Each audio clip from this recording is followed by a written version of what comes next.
પણ અરવલ્લી કે બાયડના સખી મંડળનો જવાબ નહીં. ઓકે, અને બાકી તમામ વસ્તુ માટે અમે લોકો તૈયાર છીએ. તમને કામ કરવા માટે અને જગ્યાની જે જરૂરિયાત છે એના માટે પણ અમે લોકો કામ કરી રહ્યા છીએ. તમને લોન સારી રીતે વધારાના અમાઉન્ટમાં અને આસાનીથી મળી જાય એના માટે શું કરવું જોઈએ એના માટે પણ અમે લોકો તૈયાર છીએ. હું જિલ્લા વહીવટીતંત્ર, રેડિયો ડાયરેક્ટર અને એની તમામ ટીમને પણ શુભકામના અને બધાઈ આપું છું કે એ લોકો પણ સારી કામગીરી કરી રહ્યા છે.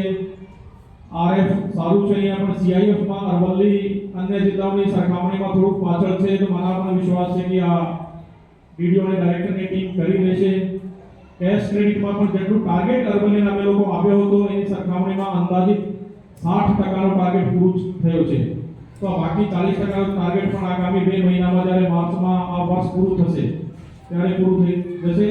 અને જેવી રીતે તમે પ્રોમિસ આપ્યું છે કે આગલા વર્ષે નેક્સ્ટ વર્ષે બમણો કેશ ક્રેડિટ થશે, તો એ વિશ્વાસ સાથે અને ખાતરી સાથે હું મારી વાણીને વિરામ આપું છું અને ફરીથી ખૂબ ખૂબ ધન્યવાદ અને ખૂબ ખૂબ આભાર. Thank you.